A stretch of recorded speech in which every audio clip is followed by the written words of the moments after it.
प्यारी साध संगत जी, सतगुरु निराकार को प्रणाम करते हुए हम सब यहाँ पर आते हैं और श्रद्धा सुमन अर्पित करते हैं, चाहे वो वाणी के द्वारा हो अथवा प्यारी साध संगत जी कोई और तरीके से हो। हम प्यारी साध संगत जी सब आ करके इस संगत में बैठ करके या तो इस जिह्वा के द्वारा कुछ बोला जाता है अथवा कानों के द्वारा सुना जाता है, और प्रयास ये होता है कि जो भी संत महात्मा भाई बहनों के वचन निकल के आते हैं उनको हम हृदयांगन भी करें, क्योंकि कर्म की पूजा होती है। कहते भी हैं कि कर्म प्रधान विश्व रच राखा, जो जस करे से सो तस फल चाखा। प्यारी साध संगत जी, कर्म की महत्ता बहुत ज्यादा बताई गई है, और सतगुरु के यहाँ भी प्यारी साध संगत जी वाणी नहीं बोलती है संतों की, यहाँ पर तो कर्म बोलते हैं। जब संतों के कर्म और वाणी एक रस हुआ करते हैं तो आनंद की धारा बहने लगती है। कहते हैं कि आनंद ही आनंद सुबह शाम मिला है, जब से रमा हुआ राम मिला है। ये जब से नारायण मिला हुआ है तब से हमारे जीवन में चमत्कार होता चला जा रहा है, क्योंकि विचार करने की आवश्यकता है। कि आज भैया भी जैसे कह रहे थे कि जब किसी से पूछो कि परमात्मा कहाँ है तो कोई देवी देवताओं में बताता है, कोई ऊपर वाला कहता है। विचार ये करना है कि सत्संग में आने के पहले, ब्रह्म ज्ञान प्राप्त करने के पहले हमारी सबकी भी यही गतिविधि थी।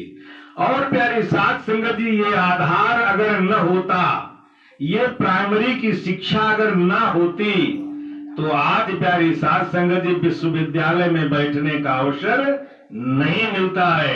वहां से हमारे माता पिता ने, हमारे बंधु भाई ने, रिश्तेदारों ने ये समझाया है कि फोटो के द्वारा बताया है कि परमात्मा यही है, यही है। लेकिन प्यारी साध संगत जी, आज रामायण दुनिया पढ़ती चली जा रही है। अभी हमारे महात्मा जी कह भी रहे थे कि ये है कैसा, बिनु पग चले सुने बिनु काना, कर बिनु कर्म करे विधि नाना, आनंद रहित सकल रस भोगी, बिनु वाणी वक्ता बड़ जोगी। इसके मुंह भी नहीं है, लेकिन सारे मुख के प्यारे साध संगत जी बखान भी करता चला जाता है, सारे कानों से सुन भी रहा है, क्योंकि निरंकार कोई और नहीं है, ये हमारे घट के अंदर बैठा हुआ है। कहीं कहते हैं कि हमको कहाँ खोजो प्राणी, हम तो तेरे पास हैं। इसको जानने की जरूरत है।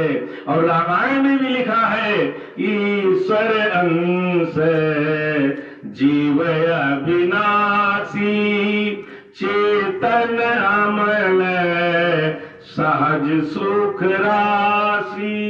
यानी सारे सुखों की खान, सारे सुखों का भंडार ये जीव आत्मा हम सब के अंदर बैठी हुई है। और प्यारे साध संगत जी, हम इसी को नमस्कार कर रहे हैं। कहते हैं, मुझे कौन पूछता था तेरी बंदगी से पहले, मुझे कौन पूछता था तेरी बंदगी से पहले, मैं तो बुझा हुआ चिराग था तेरी रोशनी के पहले। ये तो आपने कृपा कर दी है, दया कर दी है कि झोली में ये प्रकाश डाल दिया है, ये अंधेरे को दूर कर दिया है। जैसे हम कमरे को जाते हैं वहां अंधेरा ही अंधेरा है, लेकिन जैसे ही एक बत्ती को जलाते हैं अंधेरा गायब हो जाता है, गायब हो जाता है। ऐसे ही सतगुरु ने भी कृपा करके हमको अंधकार से निकाल लिया। अब प्यारी साध संगत जी, भाव कैसा बना है कि जिधर जाती है नजरिया हमारी, उधर प्रभु दिखती है सकल तिहारी। हर समय खड़ा है, हर सुबह होती शुरू, सतगुरु तुम्हारे नाम से, दिन गुजरता शाम होती, बस तेरे ही नाम से, बस तेरे ही नाम से। सुबह अगर जगते हैं तो सबसे पहले निरंकार सामने खड़ा होता है और कहते हैं निरंकार साकार तू जग के पालनहार। निराकार अगर प्यारी साध संगत जी आ जाए तो कोई पहचान नहीं सकता है, उसको पहचानना है तो साकार में आता है। आज प्यारी साध संगत जी जागरण कराते हैं, जगराता कराते हैं और कहते हैं सिंह पर सवारी आजा माता आजा। बहुत बार कहते हैं अगर सिंह पर सवार होकर के माँ आ जाए तो कोई वहां बैठा नहीं रह जाएगा, सब भाग जाएंगे। इसलिए प्यारी साध संगत जी, ये निरंकार बड़ा दयालु है, ये घट को चुन लेता है। आज सतगुरु माता सुदीक्षा सविंदर हरदेव जी महाराज के घट को चुना है। और वैसे भी सतगुरु ना नारी है और ना नर है, सतगुरु तो केवल सतगुरु होता है। जिस घट में प्यारी साध संगत जी ये उत्पन्न हो जाता है, अवतरित हो जाता है, प्रकट हो जाता है, उसकी हम सब पूजा करने लगते हैं। गुरु गोविंद दूर खड़े काके लागो पाए, बलिहारी गुरु आपने गोविंद दियो मिलाए। अब प्यारी साध संगत जी, गुरु ने कृपा करके यहाँ पर इतने लोग बैठे हुए हैं, कौन एक दूसरे को जानता था, कौन एक दूसरे को पहचानता था। ये तो सतगुरु की कृपा से पहचान हो गई, जान हो गई। तब प्यारी साध संगत जी आज नमस्कार होने लगी। इसलिए प्यारी साध संगत जी, इसको जानना है, इसको मानना है।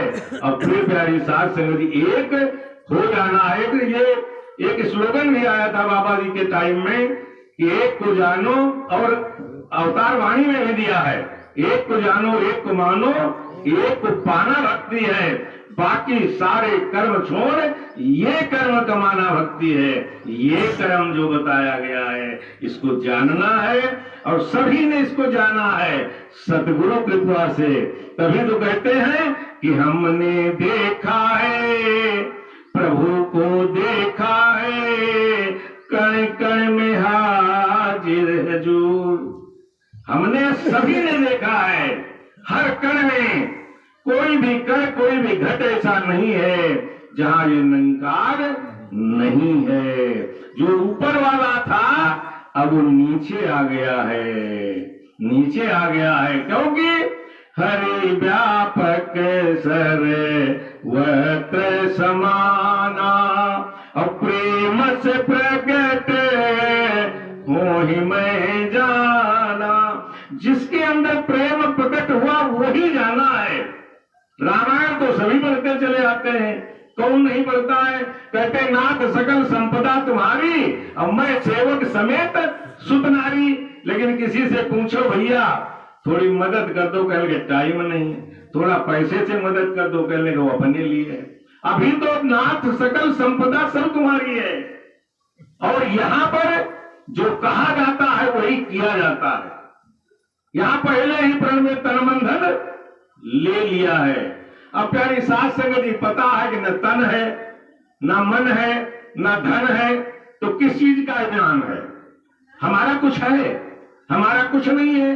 केवल इसलिए दे दिया शरीर को कि इसके सहारे सत्संग करो, और जो धन बढ़िया सा आ रहा है, पवित्र धन आ रहा है, उसको संतों में लगाओ, मन को सत्संग में लगाओ।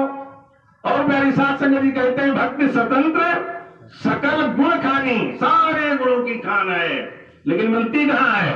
बिनु सत्संग न पावे प्राणी। परमात्मा जब मिला तो सत्संग में आना पड़ा। सत्संग में आए, किसी संत ने कृपा करके सदगुरु से मिला दिया, और सदगुरु ने ये ब्रह्म ज्ञान दे दिया। कोई पैसा नहीं लिया, कोई जतन नहीं कराया, कोई कठिनाई नहीं दी, बहुत ही सरल तरीके से। लेकिन जो सरल तरीके से मिल जाती है उसकी कीमत हम नहीं डाल पाते हैं। यहीं पर हम चूक जाते हैं। सेवा भी करनी है, सुमिरन भी करना है और सत्संग भी करना है। जब ये हम तीनों कार्य एक साथ करते हैं तो प्यारी साध संगत की भक्ति का प्रादुर्भाव हो जाता है। प्यार से कहना जी, ये किसका सत्संग हो रहा है? सतगुरु माता जी का हो रहा है। यो प्यारी साध संगत जी हर घट में इसमें आता भी निराकार साकार तू जग के पालनहार है, बेअंत महिमा तेरी दाता अपरंपार। पूरे जग का पालन कर रहा है और जो इसको नहीं जान रहा है उसको भी खाने को दे रहा है, लेकिन जो जिस भाव से बचता है उसको उसी भाव से ये प्राप्त होता है। अब प्यारी साध संगत जी ज्ञान हम सबने ले लिया, यहाँ पूज्य हरदेव वाणी में लिख दिया है कि ज्ञान लेकर ज्ञान का जिसने ना उपयोग किया उसको लाभ मिला ना मिला ना कोई आनंद मिला। प्यारी साध संगत जी विचार करें कि ज्ञान हमने ले लिया, ज्ञान लेकर के हमने ठंडे बस्ते में डाल दिया तो कोई लाभ होने वाला नहीं है। बहने खाना बनाते हैं, खाना बना करके रख दे तो खाना भी तैयार है, हम भी भूखे हैं, बन भी चुका है, लेकिन पेट भरने वाला नहीं है, उसको ग्रहण करना पड़ेगा। तो ज्ञान जो दिया है सदगुरु ने, उस ज्ञान के सहारे ज्ञान के अनुरूप हमको जीवन जीना पड़ेगा। अगर हम जीवन जिएंगे तो प्यारी साध संगत सारे लाभ मिलेंगे, अगर नहीं जिएंगे तो लाभ से वंचित रह जाएंगे।